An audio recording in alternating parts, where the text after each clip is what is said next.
None of us are involved in my husband's murder. None of us.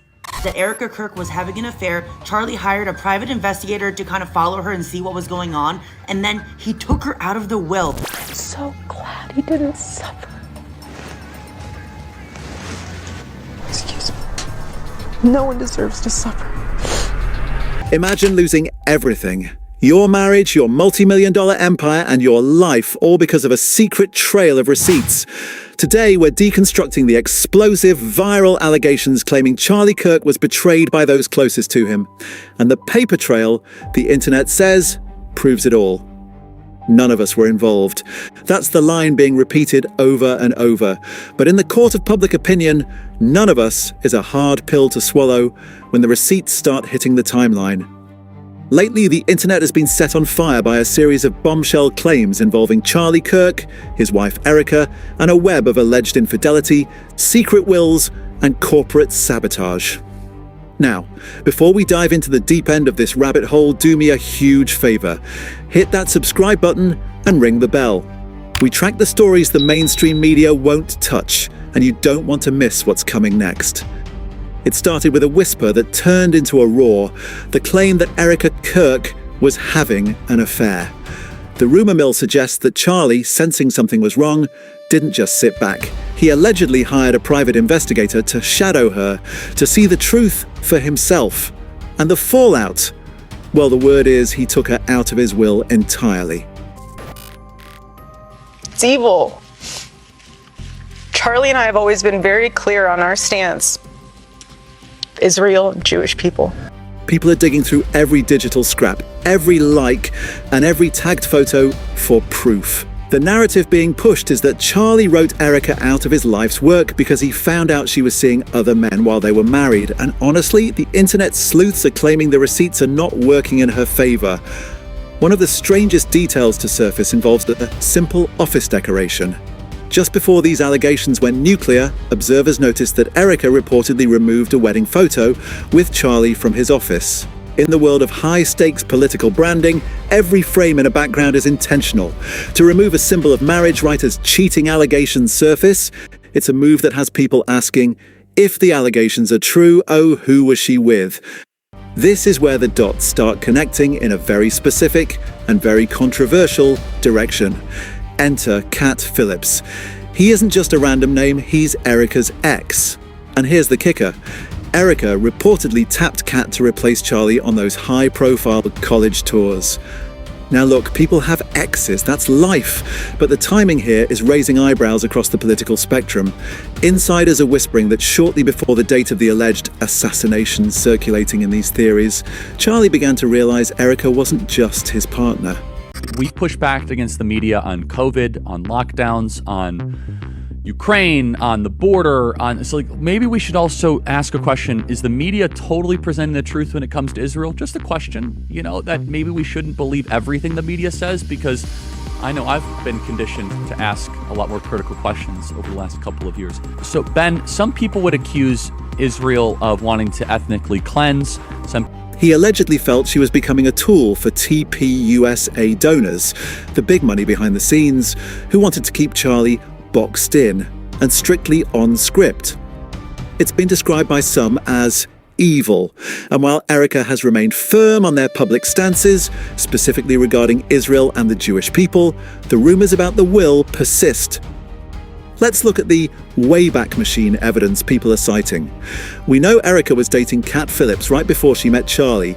Even though social media posts were reportedly scrubbed, digital footprints are hard to erase. On September 17th, 2017, Kat shared a post of them getting painting lessons together. "Yes, we're that couple," he wrote. But just 1 week later, Charlie Kirk posts a photo of himself playing basketball with, you guessed it, Cabot Phillips. Wait. So Erika dated Kat in 2017, and Kat was friends with Charlie at the same time. This contradicts the story Erika allegedly told, that she had no idea who Charlie was when she first saw him on a pilgrimage to Israel in May 2018. Send him the picture of Cabot Phillips, and he says, yes, that's the person I remember being at the base. Now I'm like, That would be totally crazy. Maybe, again, this could be a lookalike. And so I messaged Cabot Phillips and did not get a response. What do I even know about this guy, Cabot Phillips? And I know that he does the Morning Wire up at Daily Wire. And I checked, and he's missing from the Morning Wire. He doesn't do it daily, but he does it enough times that I noticed that he is missing from September 4th to the September 10th on that show. If your boyfriend is playing hoops with the guy a few months prior, how do you not know who he is? If you're enjoying this deep dive, make sure to like the video. It helps us keep the lights on and the research moving. The most bizarre part of the Cat Phillips saga is the scheduling. After Charlie was allegedly removed from the picture in these viral theories, Erika quietly scheduled Cat for an Arizona How to Lead Like Charlie event on September 24th, 2025. That's just 2 weeks after the supposed date of Charlie's assassination. So glad he didn't suffer. Excuse me. No one deserves to suffer. But him, of all people. Of all the speakers in the conservative movement, she chose her ex-boyfriend to teach people how to be like her husband.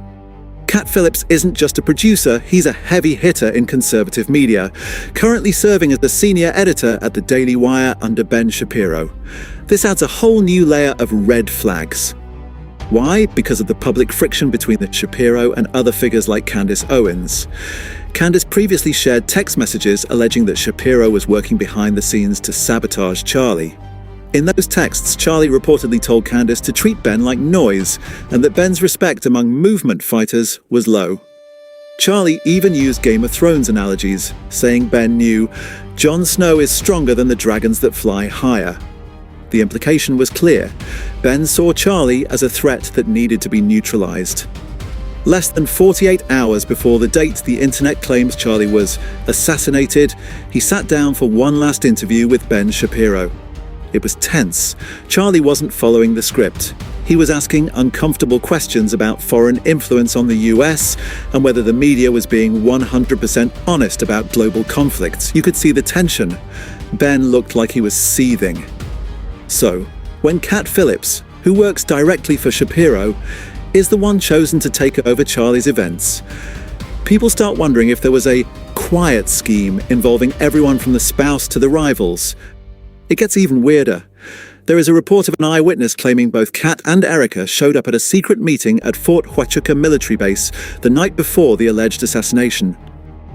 When a researcher showed the witness a picture of Cat Phillips, the witness reportedly said, "Yes, that's the person I remember being at the base." Cat was also reportedly missing from his usual duties at Morning Wire from September 4th to September 10th. Where was he? Many have pointed out that in recent appearances, Erika doesn't look like a grieving widow. Some say she looks like a weight has been lifted off her shoulders.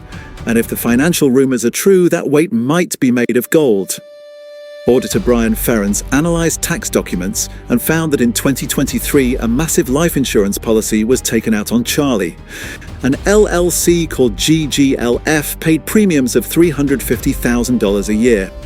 For a healthy man in his 30s, that suggests a death benefit of $20 million to $50 million. Here is the sketchy part. GGLF was dissolved on September 7th, 2025. 3 days later, Charlie was allegedly gone. Turning Point USA reportedly paid the premiums, meaning they get reimbursed and the rest goes to the beneficiary. Most assume that's Erika. But apparently, it wasn't enough. Despite the insurance, the speaking fees, and even selling Charlie-themed merchandise at his own memorial, Erika is reportedly sending out signed letters asking for more donations. Infidelity, secret meetings at military bases, $50 million insurance policies, and a husband allegedly written out of his own legacy. When you look at the timeline, the removal of the wedding photo, the Cat Phillips connection, and the Daily Wire ties, it paints a picture of a man who realized too late that he had made a deal with the devil. But what do you think? Is this a case of a digital death hoax gone wrong?